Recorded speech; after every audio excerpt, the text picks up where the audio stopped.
Selamat pagi, siang, dan malam. Pada video ini kami akan membahas mengenai toxic chemical release dari perusahaan DuPont di La Porte, Texas. Berikut materi yang akan dibawakan. Pertama ada overview, kedua anatomy of process safety incident, ketiga problem, dan keempat conclusion. Yang pertama, kita akan membahas tentang overview perusahaan DuPont. DuPont merupakan perusahaan asal Amerika yang didirikan pada Juli 1802 di Wilmington, Delaware, yang mana merupakan perusahaan bubuk mesiu. Di tahun 2014, DuPont menjadi perusahaan kimia terbesar keempat berdasarkan market capitalization dan ke-8 berdasarkan pendapatannya. Di tahun 2017, DuPont bersatu dengan Dow Chemical Company dan membuat perusahaan Dow DuPont. Untuk runtutan insiden yang terjadi pada bagian pembuatan insektisida berawal pada tanggal 10 November 2014. Pengenceran bahan kimia yang tidak sengaja terjadi menyebabkan operating difficulties dan dilakukannya proses shutdown. 2 hari kemudian, operator mencoba melakukan restart pada proses lanat. Pada 14 November 2014, tetap dilakukan berbagai upaya untuk memperbaiki sumbatan yang ada pada pipa. Sehari setelahnya, pada tanggal 15 November 2014, terjadi toxic chemical gas release yang melepaskan metil merkaptan di sebagian plant DuPont. Berikut ini adalah gambar plant setelah terjadinya insiden. Bagian selanjutnya yaitu anatomy of process safety incident yang meliputi initial cause, deviation, loss events, dan impact yang akan dibahas pada slide-slide berikutnya. Initial cause merupakan penyebab awal yang menyebabkan suatu insiden terjadi. Apabila initial cause sudah terjadi, maka pabrik harus mengalami perbaikan proses atau operasional terlebih dahulu sebelum dapat beroperasi secara normal. Berikut merupakan initial cause pada insiden yang terjadi di pabrik kimia DuPont. Yang pertama, terdapat bahan kimia yang tidak sengaja dihancurkan pada tanggal 10 November 2014 sehingga menyebabkan pabrik mengalami shutdown. Keesokan harinya ditemukan adanya slurry yang terbentuk pada pipa sehingga proses startup gagal. Pada tanggal 13 November 2014, terbentuk padatan hydrate sehingga keesokan harinya operator mencoba mengatasi penyumbatan tersebut. Namun, setelah padatan hydrate berhasil diatasi, operator kurang teliti di mana valve yang terhubung ke fan header dibiarkan terbuka sehingga metil merkaptan cair mengalir melalui feed line dan akhirnya mengisi fan system. Dan yang terakhir, pada saat metil merkaptan mengalami kebocoran, sistem deteksi zat toksik untuk mengingatkan para operator pada pabrik kimia DuPont tidak menyala. Deviation merupakan akibat langsung dari initial cause, di mana deviasi merupakan suatu kondisi proses di luar batas desain yang ditetapkan, batas operasi yang aman atau prosedur operasi standar. Deviasi pada insiden ini yaitu saat sistem perpipaan yang terhubung ke bagian proses metil merkaptan dialirkan air sehingga terbentuk padatan hydrate. Kemudian air panas dialirkan pada pipa yang tersumbat dengan meletakkan selang pada bagian bawah pipes insulation sehingga padatan hydrate berubah menjadi campuran metil merkaptan pada fase cair dan air.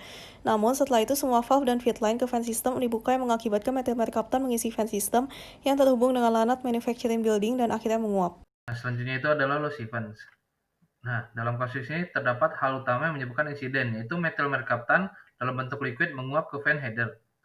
Nah, fan header itu terhubung dengan lanat manufacturing building. Nah, awalnya itu didapati terjadi kebocoran pipa pemrosesan metil merkaptan yang dapat diakibatkan karena desain teknik yang cacat dan kurangnya pengamanan yang memadai.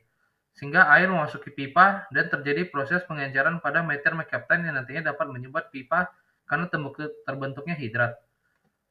Nah, awalnya itu operator meletakkan air panas di luar pipa metil merkaptan agar masalah penyumbatan bisa terselesaikan. Nah, setelah dipanaskan, metil merkaptan akan mengembang dan memerlukan ruang tambahan untuk menghindari tekanan yang berlebihan pada pipa.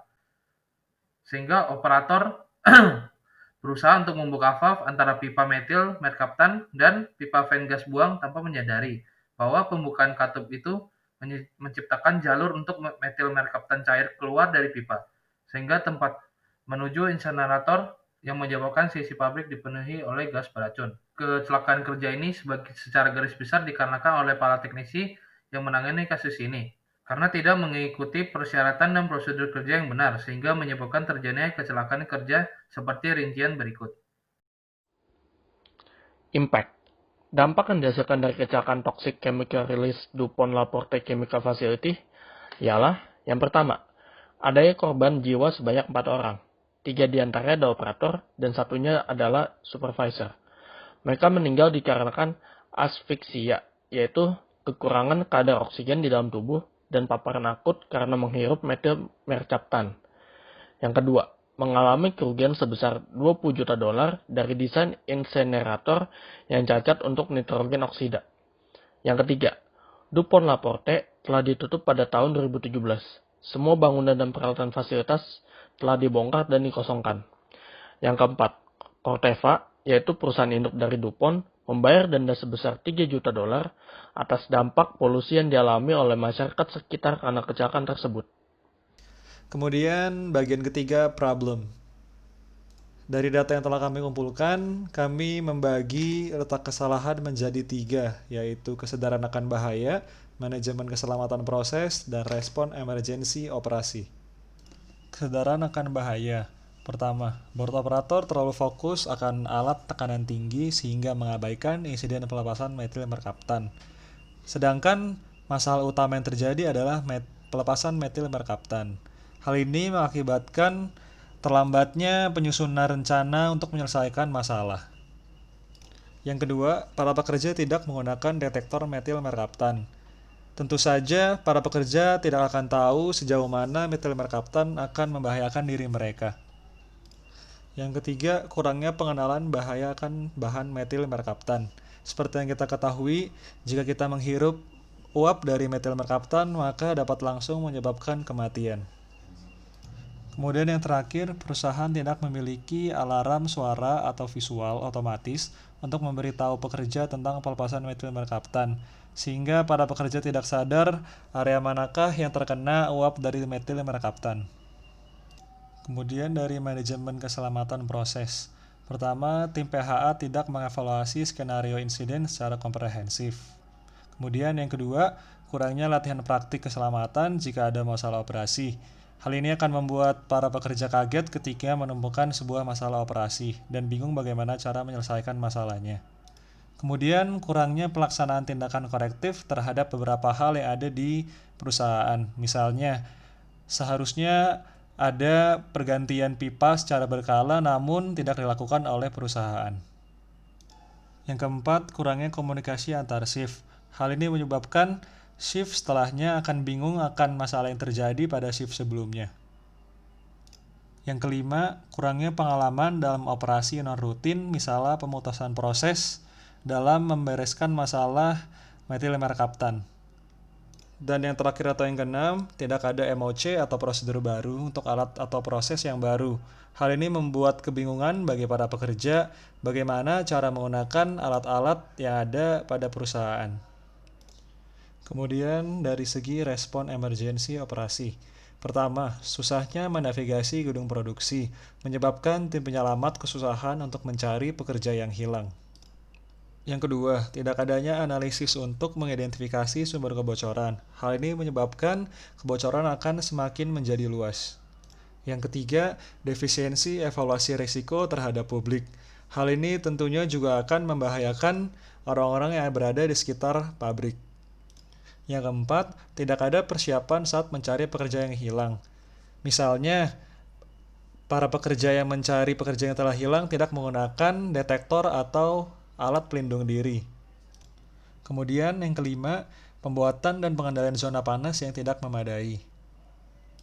Kemudian yang 6 atau yang terakhir, tidak adanya koordinator proses di saat insiden terjadi. Koordinator proses sendiri merupakan peran yang sangat penting dalam perusahaan. Jika tidak ada koordinator proses, maka tidak ada orang yang akan memimpin proses penyelesaian masalah dengan baik. Berikut adalah layer of protection analysis. Dalam layer of protection analysis perlu menentukan nilai initiating event frequency atau IF yang merupakan kegagalan sistem yang dapat terjadi dalam rentang tahun tertentu. Pada layer of protection analysis juga dapat dihitung FIC yang merupakan tolak ukur bahaya resiko yang terjadi dalam suatu skenario. Berikut adalah persamaannya. Layer of protection analysis merupakan suatu metode pencegahan resiko dengan menilai lapisan proteksi. Setiap lapisan juga perlu ditentukan nilai PFD atau probability of failure upon demand, di mana nilai 0,1 itu sudah sangat baik.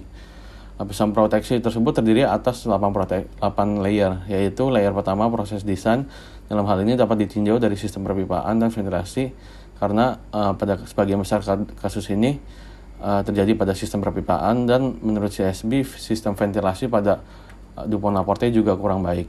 Selanjutnya adalah layer 2. Pada layer 2 ini dapat ditinjau dari sistem manajemen keselamatannya, di mana berdasarkan data di slide sebelumnya, sistem manajemen keselamatan proses masih tergolong kurang baik. Selanjutnya adalah layer 3 critical alarms, di mana pada insiden ini tidak ada alarm suara atau lampu ketika gas beracun beredar. Menurut CSB, DuPont Laporte memiliki alarm untuk ventilasi namun sudah tidak berfungsi, dan juga memiliki alarm untuk gas metil merkaptan tetapi yang berbunyi ketika konsentrasi mencapai 25 ppm, sedangkan menurut OSHA batas pemaparan metil merkaptan 10 ppm. Selanjutnya adalah layer 4, di mana dapat ditinjau pada insiden ini tidak ada alat proses yang mati secara otomatis atau alat safety yang bekerja secara otomatis. Selanjutnya adalah layer 5 yang dapat ditinjau dari ventilasi, namun seperti yang sudah dikatakan sebelumnya, ventilasi tidak berfungsi dengan baik. Selanjutnya adalah layer 6.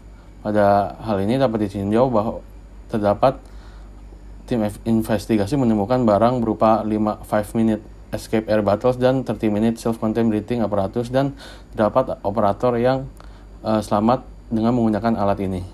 Selanjutnya adalah layer 7. Pada hal ini dapat ditinjau dari data sebelumnya pada respon emergency, di mana respon emergency tersebut masih tergolong kurang baik. Dan pada layer 8, insiden ini juga membahayakan publik. Namun evaluasi risiko terhadap publik masih kurang. Pada perhitungan FIC perlu diasumsikan terlebih dahulu nilai IF, yaitu diasumsikan sebesar nilai 0,5, dan dihitung nilai FIC itu sebesar 0,04. Hal ini tentunya sangat tidak baik, karena nilai FIC yang dapat ditolerir adalah sebesar 10 pangkat min 4 hingga 10 pangkat min 6 per tahunnya. Selanjutnya adalah sanksi. Yang pertama adalah denda perdata sebesar $3.195.000 Amerika Serikat. Nah, karena melanggar 22 peraturan yang berbeda, DuPont akan membayar denda perdata sebesar $3.195.000 Amerika Serikat. Berdasarkan perjanjian dengan Badan Perlindungan Lingkungan Amerika Serikat dan Departemen Kehakiman untuk pelanggaran ketentuan Program Manajemen Risiko atau RMP. Yang kedua adalah denda sebesar $106.000 yang dikenakan oleh OSHA. Kecelakaan itu mengakibatkan dimasukkannya DuPont ke dalam Occupational Safety and Health Administration atau OSHA. OSHA menggunakan program itu untuk memusatkan inspeksi pada pemberi kerja yang telah menunjukkan ketidakpedulian dalam menciptakan tempat kerja yang aman dan sehat dengan melakukan pelanggaran yang disengaja atau berulang, dan gagal meredakan bahaya yang diketahui. Maka OSHA mendenda DuPont sebesar $106.000 Amerika Serikat untuk pelanggaran keselamatan kerja. Yang ketiga adalah fasilitas produksi Lanet di DuPont Laporte ditutup. Badan Investigasi Keselamatan dan Bahaya Kimia juga menyelidiki kecelakaan itu dan membuat beberapa rekomendasi utama untuk meningkatkan keselamatan produksi. Namun, pihak DuPont lebih memilih untuk menutup fasilitas produksi Lanet di pabrik DuPont Laporte. Nah, dari kejadian ini, DuPont bekerja sama sepenuhnya dengan penyelidikan dan percaya bahwa penyelesaian tersebut adalah solusi yang wajar.